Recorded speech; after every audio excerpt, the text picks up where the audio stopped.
Welcome back, pilots. I'm sure by now you've all seen this crash. This was Tristan, and he's agreed to let us in on what happened on that day. Okay, my name is Tristan. I am a paraglider pilot. I'm 38 years old from the UK. And I am the person falling out of the sky on a moustache in that video that's been going around. My background, I've always been in adventure sports, BMXing, mountain biking, kite surfing. I started paragliding back in, I think, 2019, so I've been flying for a few years now. I got into it and I just absolutely fell in love with it. I thought it was the greatest thing in the world. I changed my career so that I could do more of it. And yeah, so I spend about 6 or 7 months of the year traveling, mostly around the French and Austrian Alps, to fly basically. I love the mountains. I climb, bit of ice climbing every now and then. And then I went from paragliding, I got into to speed riding because I'm a really keen skier and snowboarder as well.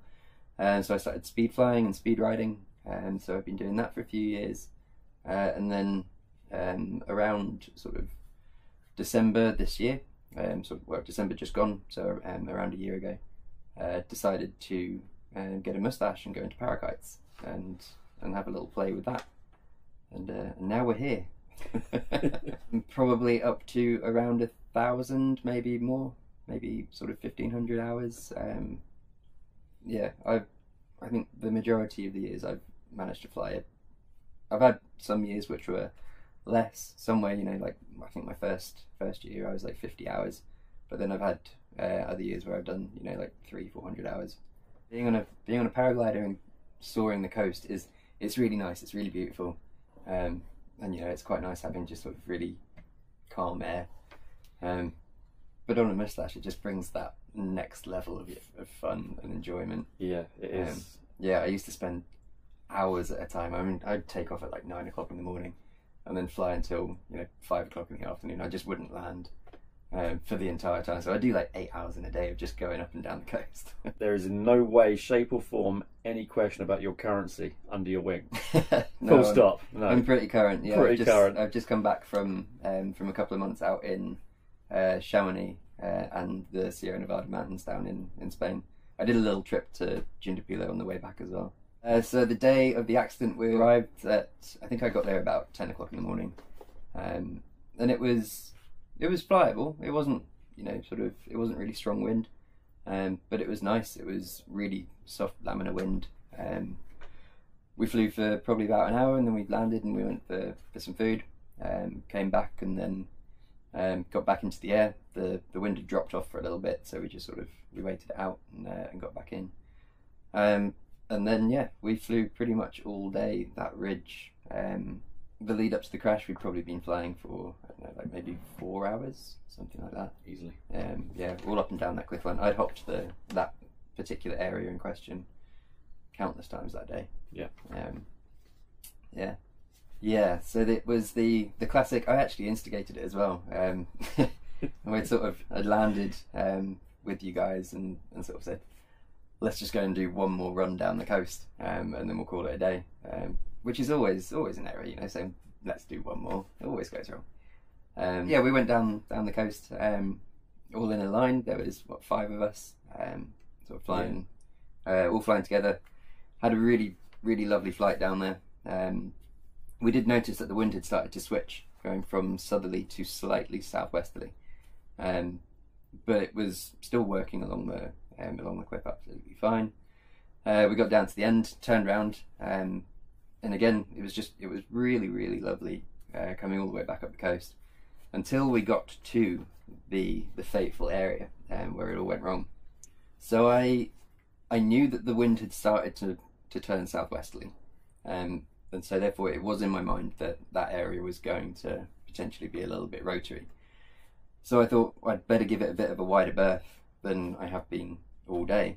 But all day I'd been jumping over that corner, you know, if anything, sort of like slightly kind of cutting the corner over that little pinnacle.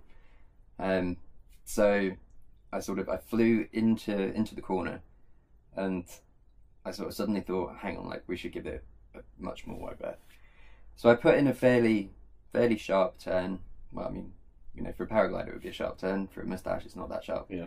But when you turn a moustache, it does, you know, it sometimes dives a little bit. So I actually lost a little bit of height in that last turn. And as soon as I sort of made that turn, the wing sort of swoops a little bit. So I applied just a tiny little bit of brake to, you know, just to sort of control it. And just as I was sort of coming up, I put my hands back up and felt the wing sort of shift a little bit. You know, that kind of little dance. Yeah, like the little kind of like, I'm about to teach you a lesson. Yeah. And so I felt it, and I was like, just instantly in my mind, it was like, feels like it's going to frontal. So I immediately just pumped the brakes like down to my hips, just to give it one really big bash. So I did that, and as my hands were sort of coming up, it still just collapsed. You know, I'd flown into the rotor that was coming over that pinnacle, and there was really nothing that I could do about it at that point. It was, you know, 70% of the wing had gone. My natural reaction, you know, with collapse and stuff is to naturally sort of look up and see what's going on. And I didn't even have to, you know, I saw the wing sort of coming down in front of me.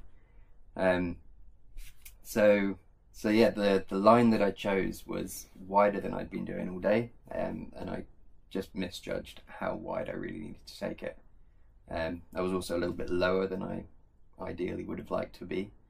And I think just the combination of being a little bit too close to the cliff, not taking it with quite enough space, and that last turn that sort of, you know, took me down a little bit, really, those three things all came together to form Swiss what cheese we see in the video. Yeah. The piece of laundry that was flying through the sky. If you slow it down, you can actually see sort of just how deformed the back of the wing actually was when I put that input in. It's like it's a very obvious brake input. Yeah. So yeah, I think at that point there was just no amount. My arms aren't long enough to to get them that low. No. It all happened so quickly that there wasn't an initial thought. It was, I think, probably about 10 things that went through my mind at the same time. You know, it was, you've flown into rotor. I know why this is happening, and I think when you've got a collapse, it's really important to know why it's happened, because then you know sort of the best way to deal with it, and also to know, you know, what sort of collapse are you dealing with. And I knew that it was a really big asymmetric. I felt the like the lines go slack. I could feel it in the harness that my right hip had sort of, you know, was starting to drop a little bit. So I knew what was happening. I knew that it was a rotor-induced huge asymmetric collapse, and I also was very aware of how high I was and my sort of position in relation to the cliff. I knew that there was no way out of it. I mean, I don't care how many SIVs you've done, you're not going to recover that, right? From that surge, that initial surge, it was less than 1 second before the collapse was down. Yeah. And then it was so 4 fast. seconds to impact. Yeah, it was so fast. But yeah, I mean, I don't even think that I really had time to be scared of what was going to happen. It was just almost as if my survival instinct kind of kicked in.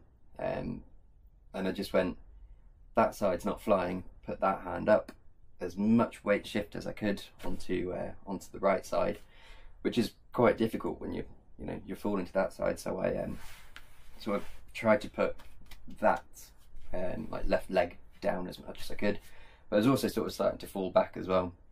So I had to kind of recalculate where my hands were going to be, and I wanted to keep a little bit of the right brake on because I knew that the left brake. I knew that side of the wing was still flying, no matter how much of it there was or wasn't.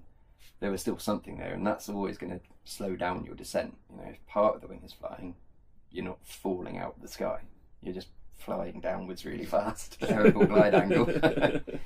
So I sort of descended to the ground, just trying to hold that in and keep that hand up as much as possible.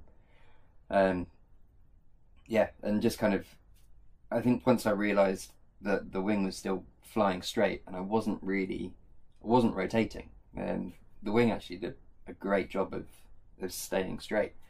I was very surprised at that. Yeah, I thought that it was going to whip me round. Having that hand up obviously was, aiding the wing to actually start to recover. And as you said, I think I probably dropped like maybe 30 feet until it started to really sort of to come out and get to that point. And so I got to that kind of imminent point where I was going to impact, and I could see that the wing was going to come out. And at that point I was just like, I wish I was higher, I'd fly away from this. Yeah. But the ground was in my way. Yeah, it wasn't that bad. No. I think the thing that you maybe don't necessarily get to see on the video is that I didn't go in on my back or anything like that. I went in feet first. Yeah. And as I was going in, the wing was sort of correcting above me like that, and it only really looks as if it's turned because the right hand wingtip touches the cliffside, and that sort of pulls it in. So that's what actually kind of directed me towards the cliff. So I went in feet first, and then you can see on the video that the wing actually, the brake is released just before I hit the cliff, and that's where I put my hands out to stop. So I actually kind of went in on all fours, really. Feet first, took a lot of the impact, and then sort of hands down and then rolled to the side. So the impact itself wasn't actually particularly strong, I don't think. It did hugely help that I landed in the softest part of the south coast. I was basically just in like the squidgiest clay that I'd ever seen. To the point that I went in, when I rolled, I lost my shoe about about knee deep in the clay. So I then had to kind of jam my hand into the clay and wiggle around and try and pull my shoe out. So there was some comedy involved. I was incredibly lucky. Obviously crashes like that, huge asymmetric collapses that close to a cliff, where there is an impact, don't normally have the outcome of just getting up and walking away. So I do appreciate that these types of crashes are more often than not really serious. Just incredibly thankful that the wing was flying straight, that I wasn't that high, so the wing didn't really have a chance. If it was going to spin, it didn't really have an opportunity to gain any momentum and spiral or anything like that. So if anything, at that point, the fact that I was quite low was a bit of a lifesaver. And then just landing on something soft is now going to be how I try and do all of my landings. Aim for the squidgy bit. I think sharing the video has been a really important step in not only my own learning, like what happens to these wings in these situations, but I've had an awful lot of messages from people, asking about the experience and asking what it felt like and what were my inputs, how I reacted to it. And and a lot of people saying, thank you for sharing it. It's because we don't get that many big collapses like that on moustaches. You don't really see them. We don't. We very rarely get them on camera. That's the other thing. Yeah, exactly. Like they don't happen very much because the wings are so stable. And so to have one documented like that is very, very rare. And I think it's been really important. Like I've had like messages from pilots all around the world asking me for an explanation of what happened, what was it that actually caused that. And so I think it's only a positive thing. Like at the end of the day, seeing those things is going to educate pilots on the dangers of road, to explaining why it happened and actually providing like a visual reference, like being able to go like, the wind was coming over there, he flew into here, that's why I went, and like being able to actually give them something to watch so they understand it, and hopefully they can apply it to their own flying, kind of draw parallels between the situations that they're in and the situation that I was in, because maybe when they're flying they might think that and go like, might avoid that area, take a wide berth. So I think it's really important to share these things. It comes with a certain amount of like, oh yeah, that was me. But at the end of the day, I'm a pretty experienced pilot, and I should know better than to fly into where I did. But as you said, it's aviation and shit happens. People do things that retrospectively they're like, that was an error, and that's what happened here. The positives far outweighed the negative. I think the majority of the feedback from around the world has been super positive. I think a lot of people have learned from it, myself included. I've had lots of conversations, you know, about other people's experiences and crashes that they've had. And I think that we've all learned from each other. So I think that on the whole, it's been a very positive thing, and I'm really happy that it's actually been shared and, you know, and had as many views as it has. I think my thoughts on the sort of the perception of parakites within the paragliding community, from what I've seen, you know, especially within the sort of the comments and things that we've seen surrounding this crash, most of it has come from a place where I think people just aren't educated on what they are. I think there's an awful lot of people in flying that they're comfortable with what they know, and you know, they're used to flying paragliders. Maybe they've been in the sport for a very long time, and they don't necessarily enjoy seeing these new faster wings coming out. That, you know, they enable us to do different things on the same sites. I think it comes from a place where maybe they just need to learn a little bit more about the wings, and also, you know, kind of see that, well, these are probably more than likely, I mean, I certainly fly them in higher winds. I still fly my paraglider all the time. So when it's a paragliding day and everyone's out paragliding, so am I.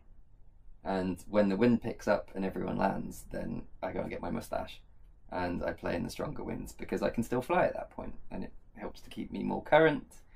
And plus, it's just really good fun, isn't it? They're currently getting a bit of a bad rap, and I don't really know why. Because if you're not doing anything that harms anyone else, we're not stopping anyone else flying, we're not getting in people's way, we fly very respectfully. So I really don't see in any way that it could be a negative thing. You know, like, surely it's just more airtime and making people, you know, better pilots, if anything. You add that to the fact that, you know, the guys at Flare have put so much work into making these wings, you know, really stable in the air. Like, they behave beautifully, and they're an absolute joy to fly. So yeah, fair enough, you do have to be a talented pilot to actually fly these things. You know, you can't just pick one up and go like, I'm now going to go fly parakites. But they know that as well. When I bought mine, I had an email coming from, like, you know, saying like, we just want to make sure, what's your background, what's your experience in flying, like, where are you coming from? So it's almost, I've never had that from buying a paraglider. It's always, you know, just, I want that. Okay, fine, there you go. With Flare, it was very different. There was a check there, you know. So yeah, I think parakites currently are getting a bit of a bad rap.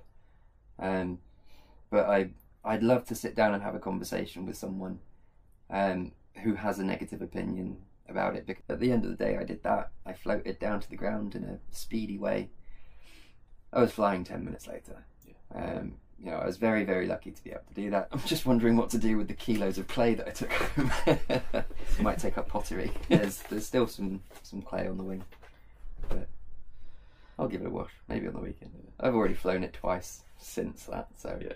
Which is another good session down the beach. Yeah, I mean, today was amazing. Great. Today was Absolutely amazing. Foot drags in the water was so much fun. Come back when it's high tide, it's even easier. Will do. Well, I hope you guys have appreciated Tristan's insight into that incident. Hopefully we can all learn from it. The main thing that I would take away from it is give your margins.